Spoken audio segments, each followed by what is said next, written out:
আসসালামু আলাইকুম রহমতুল্লাহি অবরাকাতুহ। সুপ্রিয় দর্শক শ্রোতা, অনেক অনেক প্রীতি ও শুভেচ্ছা জানাচ্ছি আলোকিত প্রতিদিন অনুষ্ঠানের পক্ষ থেকে। যে যেখান থেকে এই অনুষ্ঠান দেখছেন আশা করছি ভালো আছেন, সুস্থ আছেন, নিরাপদে আছেন। মহান প্রতিপালকের কাছে আমাদের এই প্রার্থনা, তিনি ভালো রাখুন সবখানে সবসময় আপনাদের। দর্শক, আজ অতিথি হিসেবে আমরা আমন্ত্রণ জানিয়েছি বনশ্রী কেন্দ্রীয় জামে মসজিদের সম্মানিত ইমামকে। আজ আমাদের সাথে আছেন মুফতি মাওলানা রাকিবুল হাসান। আসসালামু আলাইকুম রহমতুল্লাহ। ওয়ালাইকুম আসসালাম রহমতুল্লাহি ওয়া বারাকাতুহু। মোহতারাম, কেমন আছেন? আলহামদুলিল্লাহ, আপনি কেমন আছেন? আলহামদুলিল্লাহ, ভালো আছি। দর্শক, আজ আমরা যে বিষয়টি নিয়ে কথা বলবো সেটি হচ্ছে সামাজিক যোগাযোগ মাধ্যমের ইতিবাচক ও নেতিবাচক দিক। খুব গুরুত্বপূর্ণ বিষয়টি আসলে। সোশ্যাল মিডিয়া ভালো এবং খারাপ দিকগুলোর চিত্র আজ আমরা তুলে ধরার চেষ্টা করব। বিশ্বের যে কোনো প্রান্তে আপডেট জ্ঞানমূলক তথ্য বা খবর নিমেষেই পাওয়া যায় এই যোগাযোগ মাধ্যমে। ইতিবাচক দিকগুলো হলো, তারপর দূর দূরান্ত থাকা বন্ধুবান্ধব আত্মীয় স্বজনদের সাথে খুব সহজেই যুক্ত থাকা যায়। ঘরে বসেই ই কমার্স, ফ্রিল্যান্সিং বা ডিজিটাল মার্কেটিংয়ের মাধ্যমে আয় করা সম্ভব। যে কোনো সামাজিক সমস্যা বা ভালো কাজের প্রচারণায় এটি সবচেয়ে শক্তিশালী মাধ্যম। নেতিবাচক কিছু দিক আছে, যেমন যাচাই বাছাই না করে তথ্য ছড়ানোর ফলে সমাজে বড় ধরনের বিশৃঙ্খলা এবং বিভ্রান্তি সৃষ্টি হয়। অতিরিক্ত আসক্তি তরুণ প্রজন্মের অমূল্য সম্পদ সময় নষ্ট করে এবং নৈতিক অবক্ষয় ডেকে আনে। অন্যের নিখুঁত জীবন থেকে নিজের মাঝে হীনমন্যতা, বিষণ্ণতা ও মানসিক চাপ তৈরি করে। অন্যের যে নিখুঁত জীবন সেটা দেখে ব্যক্তিগত তথ্য ফাঁস, হ্যাকিং বা সাইবার বুলিংয়ের শিকার হওয়ার যে ঝুঁকি সেটা খুব প্রবলভাবে থাকে। আমাদের এটি নেয়ামত হিসেবে আমরা ব্যবহার করতে পারি, কিন্তু সেই নেয়ামতকে আমরা এটাকে নেতিবাচক যে আশীর্বাদ, সে আশীর্বাদকে আমরা নেতিবাচক ব্যবহারের মাধ্যমে এটা আমরা অকল্যাণ আমাদের সমাজে ডেকে আনি। নেয়ামতকে ফিতনা থেকে বাঁচাতে ডিজিটাল দুনিয়ায় আমাদেরকে ডিজিটাল নৈতিকতা বজায় রাখতে হবে। ইসলাম এবং আধুনিক সমাজবিজ্ঞান অনুযায়ী কিছু সতর্কতা মেনে চলা খুবই জরুরি। কোনো তথ্য পাওয়ার পর তা সত্য কিনা যাচাই না করে শেয়ার করা থেকে আমাদের বিরত থাকতে হবে। ব্যক্তিগত গোপনীয়তা রক্ষা করতে হবে। নিজের সব তথ্য অনলাইনে শেয়ার করা থেকে বিরত থাকতে হবে। আমরা আজকের এই অনুষ্ঠানের মাধ্যমে যে নৈতিক অবক্ষয় হচ্ছে এবং নৈতিক অবক্ষয়ের যে অদৃশ্য কারখানা এটি, এবং আমাদের এই নেয়ামতকে আমরা যেভাবে আমরা নেতিবাচক ব্যবহারের মাধ্যমে আমাদের জীবনকে বিষিয়ে তুলছি, তার কিছু চিত্র আমরা তুলে ধরব। চলুন আলোচনা শুনছি প্রিয় অতিথির কাছ থেকে। জি মুহতারাম। নাহমাদুহু ওয়া নুসাল্লি আলা রাসূলিহিল কারীম, আম্মা বা'দ। ফাকাদ ক্বালা আন-নবী সাল্লাল্লাহু আলাইহি ওয়া সাল্লাম, নি'মাতান মাগবুন ফীহিমা কাসীরুম মিনান নাস, আস-সিহ্হা ওয়াল ফারাগ, আও কামা ক্বালা আলাইহিস সালাতু ওয়াস সালাম। মুহতারাম, আজকে যে বিষয়টি আমাদের খুবই গুরুত্বপূর্ণ এবং প্রাসঙ্গিক বিষয়, এবং বর্তমান দুনিয়াতে এই বিষয়ের সাথে সম্পৃক্ততা নেই এমন কোনো শ্রেণী পেশার মানুষ নেই, এমন কোনো দেশের জাতির মানুষ নেই যাদের সাথে এই বিষয়ের সম্পৃক্ততা নেই। বরং আমরা যে পেশায় থাকি না কেন, যে দেশেই অবস্থান করি না কেন, যেই জাতি হই না কেন, আমরা সকলেই সামাজিক যোগাযোগ মাধ্যমের সাথে কোনো না কোনোভাবে আমরা সম্পৃক্ত। এটার অনেকগুলো ধরন আছে। আমরা সবাই যেহেতু সচেতন, আমাদের প্রোগ্রাম যারা দেখছেন তারাও সচেতন, তারাও যেভাবে আমাদের প্রোগ্রামটুকু দেখছে, এটাও সামাজিক যোগাযোগ মাধ্যমের একটি অন্যতম একটি পথ এবং ইতিবাচক দিক। জি, তো আমরা যদি বলতে চাই যে সামাজিক যোগাযোগ মাধ্যম বলতে কি বোঝানো হয়, এটা আমরা সবাই বুঝি। এটাকে আর নতুন করে পরিচয় দেওয়ার মতো এখন কিছু নেই। সবার কাছে কাছে আমাদের ফোন আছে, বাসায় বাসায় টিভি আছে, কম্পিউটার আছে। এই মাধ্যমগুলোর মাধ্যমে সকল সোশ্যাল যেই মাধ্যমগুলো আছে সেগুলোর সাথে আমরা পরিচিত। এখন প্রশ্নের জায়গা সেটা হলো, এত বড় একটি সম্পৃক্ততার জায়গা, এটাকে যদি আমরা ইফেক্টিভ করতে পারি, কাজে লাগাতে পারি, তাহলে বৈশ্বিকভাবে যে কোনো একটা মতাদর্শ, যে কোনো একটা আদর্শকে আমরা ছড়িয়ে দিতে পারবো। আর এটাকে যদি আসলে আমি সেইভাবে আয়ত্ত করতে না পারি এবং নিজের নিয়ন্ত্রণাধীন করতে না পারি, তাহলে বাতিল যারা হবে, যারা খারাপ প্রচার করতে চাইবে, তাদের সাথে আমি নিজেকে মিশিয়ে দিতে হবে। তো এই জন্য আমাদের বলা হতো, আমাদের যখন স্টুডেন্ট ছিলাম তখন আমাদের ওস্তাদরা বলতেন যে হয় দায়ী হও, না হয় মাদরু হয়ে যাবে। মানে হয় তুমি আহ্বানকারী হও, না হলে তুমি আহুত হয়ে যাবে। তো যদি আহ্বানকারী হও তাহলে তুমি তোমার আদর্শের দিকে মানুষকে ডাকবে, তো সে তোমার পক্ষ থেকে আহুত হবে, তো তখন তোমার আদর্শ তার মাঝে ছড়িয়ে দিতে পারবে। আর যদি তুমি আহ্বানকারী না হও তাহলে অন্য কারো না কারো কাছ থেকে তুমি আহত হবে, তখন তুমি তার কাছে গিয়ে তার আদর্শ নিতে তুমি বাধ্য হবে। এজন্য আমাদের যেই সোশ্যাল যতগুলো মাধ্যমগুলো আছে, সামাজিক যোগাযোগ মাধ্যমগুলো আছে, সেগুলোর সঠিক ব্যবহার যদি আমরা না জানি, তাহলে আমরা যেই বাতিল আছে, যেই নাহক আছে, যেই দুষ্ট প্রকৃতির লোকগুলো আছে, যারা ভিন্ন আদর্শকে ছড়াতে চাচ্ছে, তাদের সাথে আমি মিশে যাব। এটার আমরা সহজ যদি একটা উদাহরণ দিতে চাই, তাহলে আমাদের খুব কাছাকাছি এবং সহজ উদাহরণ হলো ছুরির মতো। ছুরিটা মানে খুব গুরুত্বপূর্ণ জিনিস। আমরা যত ধরনের খাবার খেতে চাই, ফল খেতে চাই, আরও জীবন উপকরণ গ্রহণ করার জন্য সহযোগী একটা সবচেয়ে গুরুত্বপূর্ণ মাধ্যম হলো ছুরি। এই ছুরির মাধ্যমে আমরা গোশত কেটে খেতে পারছি, তরকারি কেটে খেতে পারছি, ফল কেটে খেতে পারছি, সব কিছু করছি। আবার এই ছুরি দিয়ে একজন সম্মানিত মানুষ, যার মূল্য পৃথিবীর সবচাইতে বেশি, সেই সম্মানিত মানুষটুকুও দুনিয়া থেকে চলে যেতে বাধ্য হচ্ছে এই ছুরির অপব্যবহারের কারণে। তো এই জন্য আমার আপনার কাছে যেই সোশ্যাল মিডিয়া, সেটা আমার কাছে এমন যে হয় আমাকে সে সর্বোচ্চ জীবনধারায়, সর্বোচ্চ আখলাকে, সর্বোচ্চ আদর্শে আমাকে পৌঁছাতে পারবে, আবার পৃথিবীর সবচাইতে নিকৃষ্ট কাজে পৌঁছাতেও পারবে আমাকে এই সোশ্যাল মিডিয়ার মাধ্যমে। এই জন্য আমাদের জানা দরকার আসলে যে সোশ্যাল মিডিয়াগুলোকে আমরা কিভাবে কাজে লাগাতে পারবো এবং ক্ষতির দিকগুলো কি কি আছে, তাহলে তা থেকে আমরা বেঁচে থাকতে পারবো। আরবিতে একটা প্রবাদ আছে, ওয়াবিদিদ্দিহা তাতাবায়ানুল আশিয়াউ, প্রত্যেক জিনিসের বিপরীত জিনিস দিয়ে ওই জিনিসের আসল রূপ বোঝা যায়। যেমন অন্ধকার কিভাবে বুঝবে? আলো বন্ধ করে দিতে হবে, তখন অন্ধকার বোঝা যাবে। আলো কিভাবে বোঝা যাবে? লাইট জ্বালিয়ে দিতে হবে, অন্ধকারকে দূর করে দিতে হবে।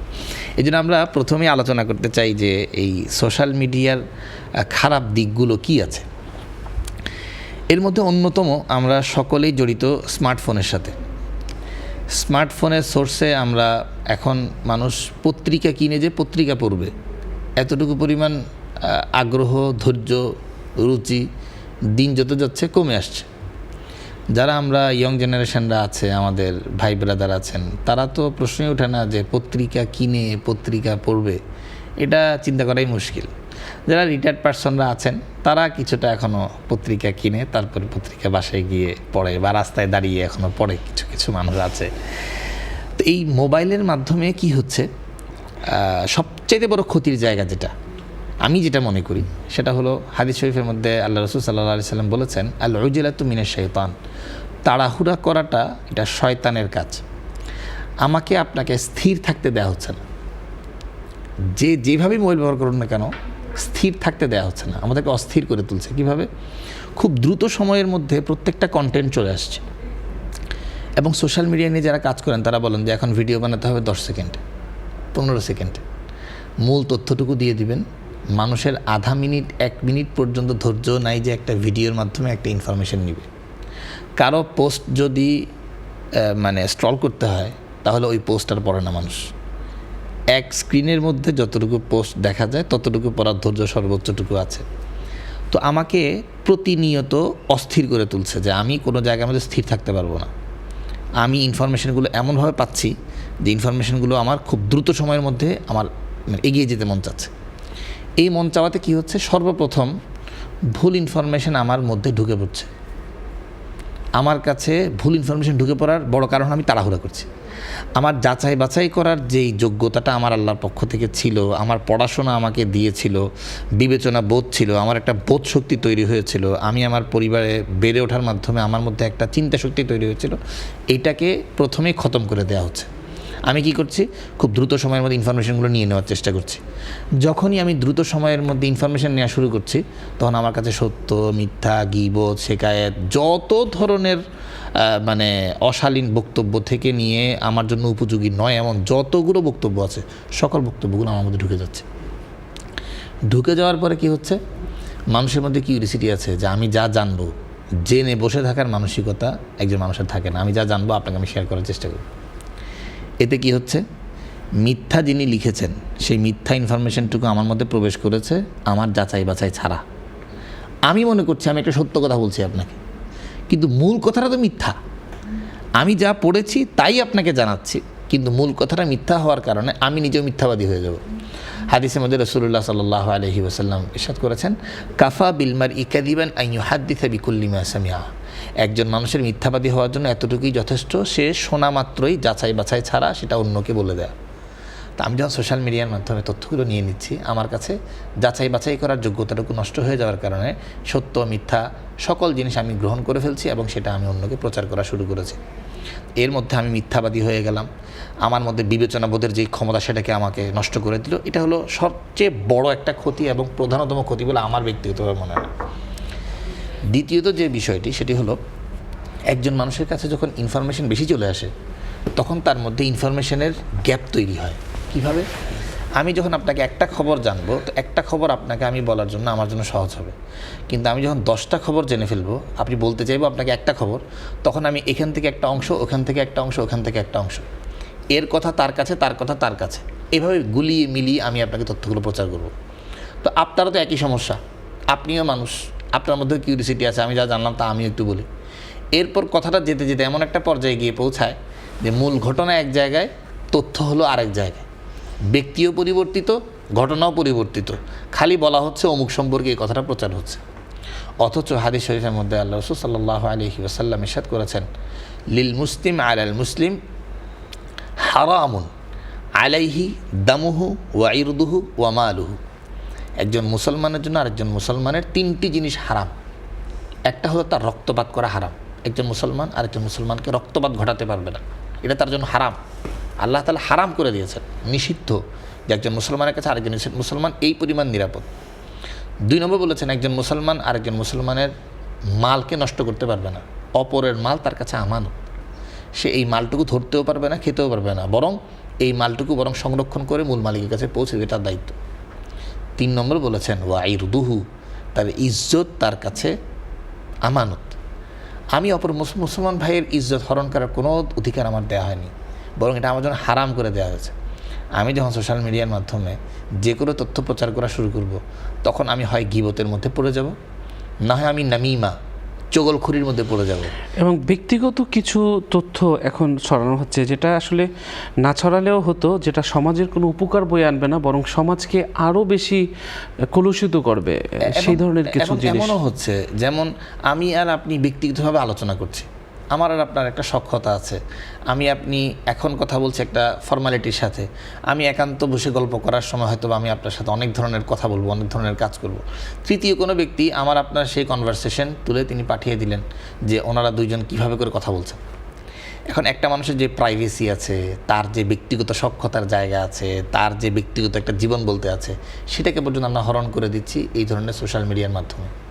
এমনকি কল রেকর্ডগুলো যখন ফাঁস হয়, যেই কল রেকর্ডের মধ্যে একান্ত আমার ব্যক্তিগত আলাপন, যেখানে দেশ জাতি কোনো ক্ষয়ক্ষতির কোনো সম্ভাবনা থাকে না, শুধুমাত্র একজন মানুষকে কলঙ্কিত করে তোলার জন্য, একজন মানুষকে অপমান করার জন্য যখন সেগুলোকে ফাঁস করে দেওয়া হয়, তখন এই কাজটুকু কত বেশি খারাপ। রাসূলুল্লাহ সাল্লাল্লাহু আলাইহি ওয়াসাল্লাম সাহাবীদেরকে জিজ্ঞাসা করেছিলেন, মানিল মুফলিস, তোমাদের মধ্যে মুফলিস কে, দেউলিয়া কে? সাহাবীরা বলেছেন, মাল্লা দিনার আলাহু ওয়ালা দিরহাম, যার কাছে টাকা পয়সা নেই সে হলো আসল মুফলিস। আল্লাহ রাসূল বললেন যে না, সে আসল দেউলিয়া না, বরং আসল দেউলিয়া হলো ওই ব্যক্তি যে কিয়ামতের ময়দানে সে অনেক পরিমাণ আমল নিয়ে উপস্থিত হবে, কিন্তু তার আমল একটাও থাকবে না, সকল আমলগুলো অন্যরা নিয়ে চলে যাবে। তো সাহাবীরা অবাক হবেন যে এত আমল নিয়ে আসবে, কিয়ামতের ময়দানে আবার অন্য কেউ আমল নিয়ে যেতে পারে, এটা কীভাবে পসিবল? দুনিয়াতেই তো একজন আমল আরেকজন নিতে পারে না। তো রাসূলুল্লাহ সাল্লাল্লাহু আলাইহি ওয়াসাল্লাম বলেছেন যে ব্যক্তি একের দোষ অপরের কাছে গিয়ে গিয়ে বলে বলে বেড়ায়, ওই বেটারে আল্লাহ তাআলা যতজনের কাছে গিয়ে ওই বেটার দোষ বলল, সকল গুনাহগুলোকে কনভার্ট করে বরং নেকিগুলোকে তার মধ্যে কি ট্রান্সফার করে দেওয়া হবে। তাহলে ওই বেটা যে অনেক আমল নিয়ে আসলো, নামাজ পড়ে গেল, রোজা করে গেল, হজ করে গেল, জাকাত দিয়ে গেল, সাদাকা করে গেল, এই সকল আমলগুলো নিয়ে যাবে, কিন্তু সে নামিমা করার কারণে, অপরের দোষ অপরের কাছে গিয়ে বলার কারণে তার সকল আমলগুলো নষ্ট হয়ে যাবে, বরং সে আমলগুলো অন্যের কাছে ট্রান্সফার হয়ে যাবে। এই জন্য আজকের সমাজের মধ্যে আমাকে আপনাকে এমন একটা গোলক ধাঁধার মধ্যে ঢুকিয়ে দেওয়া হয়েছে যে আমরা তো এখন অবস্থা এমন যে আমি আপনাকে একটা অন্য সম্পর্কে কথা বলছি, তো আপনি বলছেন ভাই অন্যের ব্যাপারে কথা বলার দরকার নেই। তো আমি বললাম যে ও তো দোষী, আমার কাছে প্রমাণ আছে। এখন আমার আপনার কাছে গীবত কোনটা আর বুহতান কোনটা এটা আমার কাছে স্পষ্টই না। হাদিসের মধ্যে কি বলেছে? যিকরুকা আখাকা বিমা ইয়াকরা, তুমি তোমার ভাই সম্পর্কে এমন আলোচনা করবে যে আলোচনা সে শুনলে কষ্ট পাবে, এটাই গীবত। আমি তার দোষ সম্পর্কে তার সংশোধন হয় যেই জায়গায়, কেবল সেই জায়গায় আমি বলতে পারবো। সন্তানের দোষ বাবাকে গিয়ে বলতে পারবো, প্রজার দোষ রাজাকে গিয়ে বলতে পারবো, ঘরের দায়িত্ববানের কাছে গিয়ে তার অধীনস্থ ব্যক্তি সম্পর্কে বলতে পারবো, কোম্পানির মালিকের কাছে গিয়ে কোম্পানির শ্রমিক সম্পর্কে বলতে পারবো। যেখানে গেলে তার দোষটা দোষ হবে না, বরং তাকে সেটা সংশোধন করা পসিবল, সেই জায়গায় গিয়ে আমি তার সম্পর্কে বলতে পারবো। নিছক মজা ওঠানোর জন্য একজন মানুষ সম্পর্কে আরেকজন মানুষ যে তার ঘটে যাওয়া বিষয়কেও আলোচনা করতে পারবে না, এটা হলো গীবত। আর আমরা যেটা বলি যে তার মধ্যে এটা নাই এমন কিছু যদি বলে বেড়ায়, সেটা তো বুহতান হবে, সেটা অপবাদ হবে। এই জন্য আমরা এখন অপবাদ আর গীবতকে গুলিয়ে ফেলেছি, যার কারণে গীবত করছি এবং মজা অনুভব করছি। কুরআনুল কারীমের মধ্যে তো আল্লাহ রাব্বুল আলামিন খুব নিকৃষ্টভাবে উপস্থাপন করেছেন, ইয়া আইয়ুহাল্লাযীনা আমানু ইজতানিবু কাসীরাম মিনায-যন্ন ইন্না বা'দায-যন্নি ইসমু ওয়া লা তাজাসসাসু ওয়া লা ইয়াগতাব বা'দুকুম বা'দা আইয়ুহিব্বু আহাদুকুম আন ইয়াকুলা লাহমা আখিহি মাইতান ফাকারিহতুমু, যে একজন মৃত ভাইয়ের গোশত খাওয়ার নামান্তর একটা কাজ হলো তোমার গীবত করা। সেই জায়গায় আমরা সেই ধরনের কাজের সাথে লিপ্ত হয়ে গেছি। এই ধরনের মানে মিথ্যা তথ্য পৌঁছানো, কারো সম্পর্কে মিথ্যা রটনা করা, এবং সর্বশেষ যেই ক্ষতিকারক দিকটি বলবো যে এই সোশ্যাল মিডিয়ার মাধ্যমে আমার আপনার মূল্যবান সময়, যেই সময়টা পৃথিবীর সবচাইতে অমূল্য একটি সম্পদ ছিল, সেই সময়টাকে আমরা নষ্ট করে ফেলছি। হাদিস শরীফের মধ্যে আল্লাহ রাসূল সাল্লাল্লাহু আলাইহি ওয়াসাল্লাম ইরশাদ করেছেন, নিয়ামাতান মাগবুনুন ফীহিমা কাসীরুম মিনান নাস, মানুষ দুটি নিয়ামতের ব্যাপারে ধোঁকাগ্রস্ত হয়। একটি হলো আর সেহা, সুস্থতা, আর একটি হল ফারাগ, অবসরপ্রাপ্ত সময়। একজন মানুষ যখন সুস্থ থাকে তখন সে সুস্থতার কদর বুঝে না, আর একটা মানুষের যখন খালি সময় থাকে সেই সময়ের কোনো মূল্য বুঝে না। কবি খুব চমৎকার করে বলেছেন যে আল ওয়াক্তু আনফাস মা উনিতা বিহিফজিহি ওয়া আরাহু আসহালা মা আলাইকা ইয়াদিউ।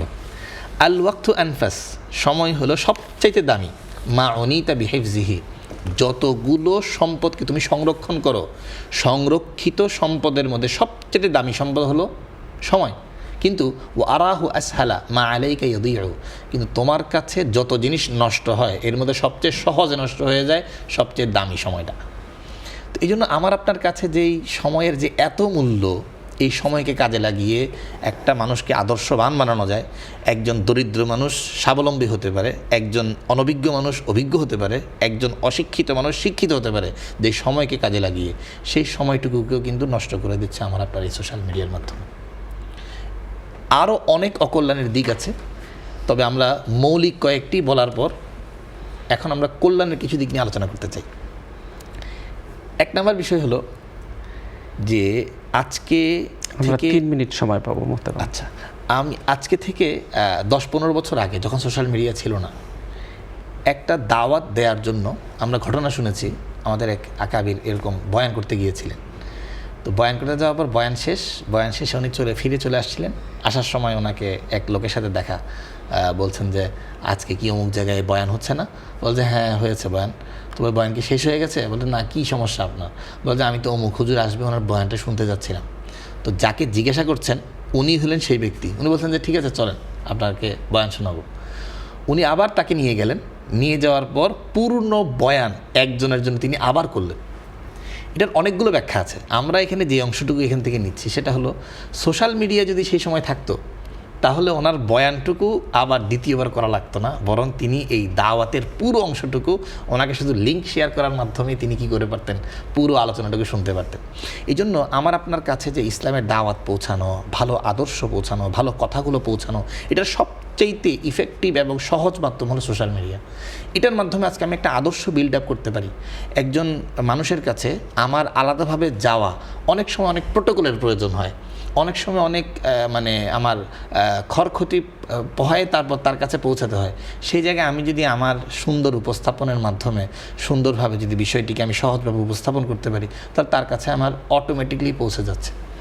এই জন্য মানুষকে আদর্শবান মানুষে বিনির্মাণ করার জন্য আমরা যদি সেই জায়গাটাকে কাজ করতে পারি, আপনি দেখবেন এখনও পর্যন্ত আমাদের ভালো সাইডের তুলনায় খারাপ সাইডের সংখ্যা বেশি। আমরা এখনও পর্যন্ত আমরা যারা অনলাইন সম্পর্কে ভালো জানি বুঝি, যারা আমাদের ইঞ্জিনিয়ার ভাইরা আছেন, যারা এইসব বিষয়ে কাজ করতে পারেন, তাদেরকে নিয়ে আমরা আলাদা কাজ করতে পারি যে ভাই আমরা চাই যে এই জায়গাটার মধ্যে মানুষ যেন খুললেই প্রথমে তার কাছে নগ্নতা না এসে বরং আদর্শ সামনে আসে, তার কাছে উগ্রতা না এসে রাসূলুল্লাহ সাল্লাল্লাহু আলাইহি ওয়াসাল্লামের আদর্শের কথাগুলো আসে।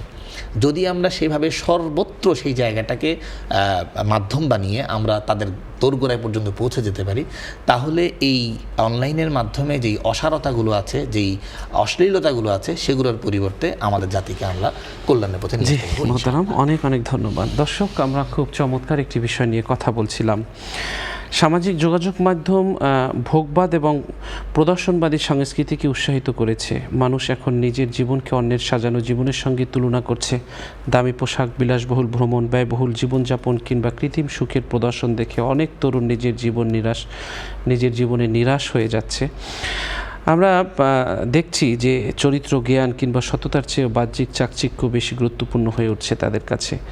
আরেকটি উদ্বেগজনক দিক হলো সহমর্মিতা এবং মানবিকতার অবক্ষয়। দুর্ঘটনা ঘটলে সাহায্য করার আগে অনেকেই ভিডিও ধারণ করে। কারো ব্যক্তিগত কষ্ট, অসহায়ত্ব কিংবা দুর্বলতাকেও অনেক সময় কন্টেন্টে পরিণত করা হয়। মানুষের দুঃখকে বিনোদন হিসেবে দেখার এই প্রবণতা একটি সামাজিক অনৈতিক অবক্ষয়ের স্পষ্ট লক্ষণ। এগুলো থেকে আমাদের ফিরতে হবে। ভাইরাল সংস্কৃতির একটি উত্থান আমরা সমাজে দেখতে পাচ্ছি। অনেক তরুণের কাছে সাফল্যের মানদণ্ড হয়ে উঠেছে কতজন তাকে দেখলো, কতজন লাইক দিল কিংবা কতজন অনুসরণ করছে। এই মানসিকতা মানুষকে ধীরে ধীরে নৈতিকতার পরিবর্তে জনপ্রিয়তার দিকে ঠেলে দিচ্ছে। ফলে অনেকেই অশোভন আচরণ, কৃত্রিম নাটক, তারপরে হলো বিপজ্জনক স্টান্ট, ব্যক্তিগত জীবনের প্রদর্শন কিংবা অন্যকে অপমান করেও আলোচনায় আসতে দ্বিধা করছে না। জনপ্রিয়তার এই প্রতিযোগিতায় চরিত্রের মূল্য ক্রমশ কমে যাচ্ছে। সামাজিক যোগাযোগ মাধ্যমে চরিত্র হনন এবং অনলাইন হয়রানিও সহজ হাতিয়ারে ব্যক্তিগত ছবি বা ভিডিও ছড়িয়ে দেওয়া, অপমানজনক মন্তব্য করা, মিথ্যা অভিযোগ ছড়ানো কিংবা কাউকে সামাজিকভাবে হেয় করার ঘটনা এখন আমরা নিয়মিত দেখতে পাচ্ছি, যেগুলো আমাদের সমাজকে কলুষিত করছে। সবচেয়ে বেশি ক্ষতিগ্রস্ত হচ্ছে আমাদের নতুন প্রজন্ম। দীর্ঘ সময় ধরে সামাজিক যোগাযোগ মাধ্যমে আসক্ত থাকার ফলে পড়াশোনায় মনোযোগ কমছে, ধৈর্য, আত্মনিয়ন্ত্রণ দুর্বল হচ্ছে, বই পড়ার অভ্যাস হারিয়ে যাচ্ছে, গভীরভাবে চিন্তা করার ক্ষমতাও ক্ষয়প্রাপ্ত হচ্ছে। ক্ষণস্থায়ী বিনোদনের প্রতি অতিরিক্ত নির্ভরশীলতা তাদের ভবিষ্যতের বাংলাদেশ সৃজনশীলতা এবং সমালোচনামূলক চিন্তাগুলোকে বাধাগ্রস্ত করছে। এই পরিস্থিতি যদি অব্যাহত থাকে, তাহলে ভবিষ্যতে আমাদের একটি জটিল সামাজিক সংকটের মুখোমুখি হতে হবে। এই সমাজকে সুন্দর করে সাজাতে হলে আমাদেরকে নেতিবাচক দিক পরিহার করে ইতিবাচক দিকে আমাদের বেশি অগ্রসর হতে হবে। আল্লাহ তৌফিক দান করুন। অনুষ্ঠানের এই পর্যায়ে একটি মোনাজাত করব, আপনারাও চাইলে শরীক হতে পারবেন। আল্লাহুম্মা সাল্লি আলা মুহাম্মদ ওয়া আলা আলি মুহাম্মদ কামা সাল্লাইতা আলা ইব্রাহিম ওয়া আলা আলি ইব্রাহিম ইন্নাকা হামিদুম মাজিদ। আল্লাহুম্মা বারিক আলা মুহাম্মদ ওয়া আলা আলি মুহাম্মদ কামা বারাকতা আলা ইব্রাহিম ওয়া আলা আলি ইব্রাহিম ইন্নাকা হামিদুম মাজিদ। আলহামদুলিল্লাহ। আলহামদুলিল্লাহি রাব্বিল আলামিন। والصلاة والسلام على سيد الأنبياء والمرسلين وعلى آله وأصحابه أجمعين। রব্বুল আলামিন, জীবনে অনেক গুনাহ করেছি। গুনার দিকে তাকালে ভয় লাগে, মনে হয় তুমি জাহান্নামে ফেলে দিবা। গুনার দিকে তাকালে মনে হয় তুমি কবরে আযাব দিবা। রব্বুল আলামিন, আমরা গুনার সাগরে হাবুডুবু খাই, গুনাহগার পাপী আল্লাহ, অসহায় দুর্বল তোমার দুয়ারের ফকির হয়ে দাঁড়িয়েছি। তুমি যদি আমাদের ক্ষমা করে দাও, কোনো লস হবে না। তুমি ক্ষমা করে দিলে কেউ জিজ্ঞাসা করবে না কেন ক্ষমা করা হলো। রব্বুল আলামিন, একমাত্র আশা ভরসা পূরণের আশ্রয়স্থল তোমার দরজা।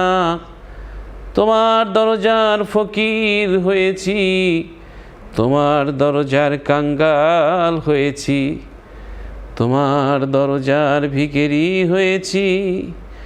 তুমি আমাদের দিকে একটু রহমতের দৃষ্টি ফেরাও। অতীত জীবনের ভুল ত্রুটি ক্ষমা করে আমাদেরকে জান্নাতে স্থায়ীভাবে থাকার বন্দোবস্ত করে দিও গো আল্লাহ। জাহান্নাম শুনেছি অনেক কঠিন কষ্টের কারাগার, ওই কষ্টের কারাগারে আমরা থাকতে পারবো না। আল্লাহ, জাহান্নাম থেকে স্থায়ীভাবে আমাদেরকে মুক্তি নসিব করে দাও। আল্লাহ তাআলা, আলোচনা হয়েছে সামাজিক যোগাযোগ মাধ্যমের ইতিবাচক আর নেতিবাচক দিক নিয়ে। আল্লাহ, আমরা কল্যাণকর দিক ব্যবহারের মাধ্যমে আমাদের জীবনকে উন্নততর মহত্তর করতে পারি, সেই তৌফিক তুমি নসিব করো। নেতিবাচক দিক থেকে আমরা ফিরে থাকতে পারি, সেই তৌফিক আমাদেরকে দান করো। আল্লাহ তাআলা, সন্তানাদি পরিবারের সদস্য যারা আছে সবাইকে তুমি হেফাজত করো, জিনা থেকে, গুনাহ থেকে, মানুষের হক নষ্ট করা থেকে, কষ্ট দেওয়া থেকে, মানুষকে বিপদগ্রস্ত করা থেকে, মানুষের অকল্যাণ থেকে আমাদের পরিবারের সব সদস্যকে তুমি হেফাজত করো। আল্লাহ তাআলা, অনেকে ঋণগ্রস্ত হয়েছে। আল্লাহ, ঋণের বোঝা তুমি কমিয়ে দাও, ঋণের বোঝা তুমি কমিয়ে দাও। সবাইকে ঋণ মুক্ত জীবন দান করে দাও। আল্লাহ তাআলা, এই অনুষ্ঠানের পৃষ্ঠপোষক বসুন্ধরা গ্রুপের চেয়ারম্যান, তাকে নেক হায়াতে তৈয়বা নসিব করো। তার প্রতিষ্ঠিত সব প্রতিষ্ঠানগুলোকে তুমি কবুল আর মঞ্জুর করো। রব্বানা লা তুযিগ কুলুবানা বা'দা ইয হাদাইতানা ওয়া হাব লানা মিন লাদুনকা রাহমাতান ইন্নাকা আনতাল ওয়াহ্হাব। সুবহানা রাব্বিকা রাব্বিল ইজ্জাতি আম্মা ইয়াসিফুন ওয়া সালামুন আলাল মুরসালিন ওয়ালহামদুলিল্লাহি রাব্বিল আলামিন। আমিন আমিন। দর্শক সকলকে অনেক অনেক ধন্যবাদ জানিয়ে আজ এখানেই শেষ করছি। আল্লাহ হাফেজ। আসসালামু আলাইকুম ওয়া রাহমাতুল্লাহি ওয়া বারাকাতুহু।